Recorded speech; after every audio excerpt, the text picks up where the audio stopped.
Coucou, euh, moi c'est le signe noir, j'espère que vous allez bien. Alors aujourd'hui je vais parler en fait des ex, plus particulièrement d'un ex en particulier qui m'a beaucoup marqué.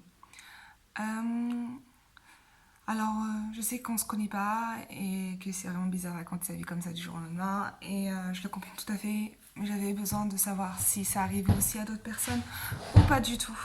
Du coup, j'ai décidé de commencer une chaîne YouTube. C'était pour parler d'autre chose, mais je vais aborder ce sujet-là, donc je vais le faire. Euh, j'ai rencontré cet homme qu'on va appeler Aurélien.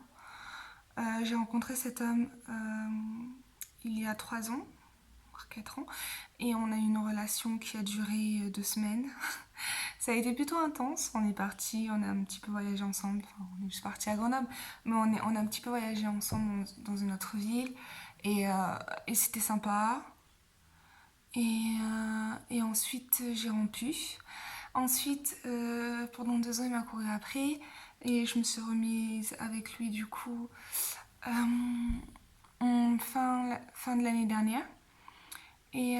Donc en décembre 2018. Et ensuite, on a encore duré 2 semaines. Et ensuite, je me suis remise avec lui cette année. Et cette fois, ça a duré un mois. Euh, d'ailleurs, il faut que je vous parle de quelque chose. Moi, mes relations n'ont jamais dépassé 3 mois. Je reste pas très, très souvent. J'ai tendance à fuir au bout d'un moment les personnes avec qui je suis. Ou je sais pas ce qui se passe. Ou si je sais ce qui se passe, mais je vais pas trop en parler. Et dans ce cas-là, pour lui, euh, ça n'a pas été, ça n'a pas été ça. Euh, J'en parle parce que oui, j'ai vraiment envie de savoir si ça arrive à d'autres personnes, de savoir que la personne n'était pas faite pour toi, que tu t'entendais bien avec elle et qu'en tant qu'ami ça aurait pu passer, mais en couple ça passe pas parce que vous êtes tellement différents. Et même si vous êtes différents, c'est pas un souci. C'est plus dans la manière de voir la vie, quoique c'est plus dans la manière d'être, de s'incarner ou la manière. Enfin, je sais pas, tout ce qu'il faisait m'énervait en fait. Et pourtant, je l'aimais bien. C'est un artiste incroyable, cet Aurélien, c'est un artiste incroyable. Il est gentil, il fait de la musique, il a écrit une musique pour moi, enfin pour ses ex aussi, donc je suis pas une exception. Cependant, il avait fait beaucoup d'efforts pour que notre relation dure à chaque fois, et j'ai essayé d'en faire aussi de mon côté, même si j'ai l'impression d'avoir raté beaucoup de choses. Et, et du coup, ça y est, ça a été plutôt dur la rupture avec lui. Enfin, on a parlé de ça au téléphone. Puis, en fait, non, ça n'a pas été dur dans les mots parce que je l'ai pris de haut. Je lui ai dit que de toutes les manières, on n'était pas fait l'un pour l'autre, qu'il fallait qu'il passe à autre chose et que je souhaitais le meilleur. Et il m'a envoyé encore un message où il me suppliait en gros de me remettre avec lui, enfin, un truc comme ça. Et moi, j'ai fait la fille condescendante et je lui ai répondu que j'espère qu'un jour tu t'aimeras. C'est ultra condescendant, j'ai grave honte d'avoir dit ça. Et pourtant j'étais sincère, je le pensais vraiment. Je m'étais dit, mais avec toute la bienveillance du monde, il faut que je sois bien avec la personne, même si c'est passé pas mal de choses entre nous deux. Je me dois d'être bien avec elle parce que cette personne a été correcte avec moi et que je suis restée avec lui pendant un mois alors que je savais très bien que ça n'allait pas durer et que j'étais pas intéressée par lui et que je voulais juste retenter quelque chose alors que je savais que c'était pas possible parce que j'étais têtue et je voulais tester ce que je voulais tester. Et je fais souvent ça dans la vie. J'ai envie de tester quelque chose, donc je le fais, quitte à blesser ou à me blesser moi. J'étais dans cette phase-là de ma vie. Donc voilà. Et je pense que je l'ai blessé à ma manière, qu'il s'est blessé tout seul aussi par ses actions envers moi. Et que voilà. Du coup, ça c'est fini. Et là, il a trouvé une copine. Il s'est mis avec quelqu'un. Du coup, je repensais à notre histoire. Et je me suis dit, waouh, Donc il est en train d'avancer et ça fait plaisir pour lui après 3 ans quand même. Et ça m'a fait vraiment bizarre. Vous voyez, c'est pas comme si c'est une sensation, comment on va l'écrire, sensation de tristesse, de quand j'ai vu la photo qu'il a postée, alors que je sais que d'habitude il aime pas du tout les photos et qu'il a sûrement dû le faire à mon encontre ou à l'encontre de je ne sais qui, mais à mon avis c'est à mon encontre. Il aime pas les photos, on voulait jamais qu'on se prenne en photo, il aimait pas trop ça. Donc je me dis que c'est à mon encontre qu'il essaie de me viser et qu'il essaie de dire je suis passée à autre chose, j'ai ma vie, donc voilà, tu vois ce que tu rates ou quelque chose comme ça.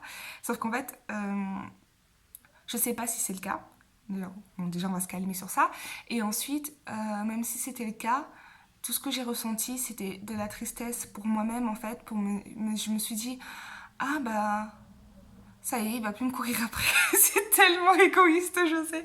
Je me suis dit, merde, ça y est, il va plus me courir après. Le gars, il est passé à autre chose, cet Aurélien-là.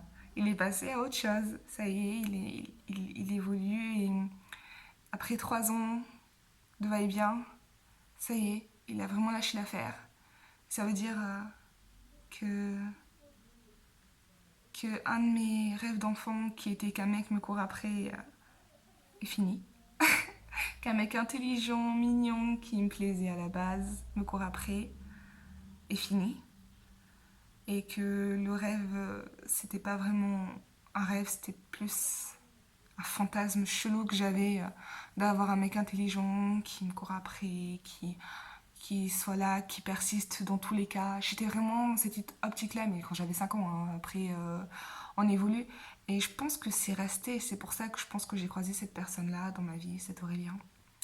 Bon, bref, je m'étale un peu, mais en soi, j'ai ressenti beaucoup de tristesse. Et de la mélancolie et un peu de joie pour lui. Je m'étais contente qu'il se soit trouvé quelqu'un. Je me suis dit félicitations, enfin il est passé à autre chose. Et en même temps, oh c'est dommage, il va plus me courir après. Et puis après, je me suis dit, bah, quand même, c'est égoïste et tout. Mais je pense que c'est naturel de penser ça. Et du coup, je n'en veux pas. Je suis pas en train de rager sur sa vie ou quoi que ce soit. Je suis contente pour lui que ce soit trouvé quelqu'un. Et j'espère que ça va durer avec la fille. J'ai cru comprendre que c'était une fille bien et qui prenait. Enfin, elle avait l'air cool, cette fille. Franchement, elle a l'air trop cool, sa nouvelle copine. Je sais que c'est bizarre de dire ça de son ex qui s'est remis avec quelqu'un, mais je suis comme ça et ça risque pas de changer. Et je suis vraiment contente s'il s'est mis avec quelqu'un qui pourra lui apporter ce que moi je n'ai pas pu lui apporter et que j'ai pas voulu. J'ai pas voulu en fait tout simplement lui apporter parce que j'avais pas envie de me donner à cette personne en particulier.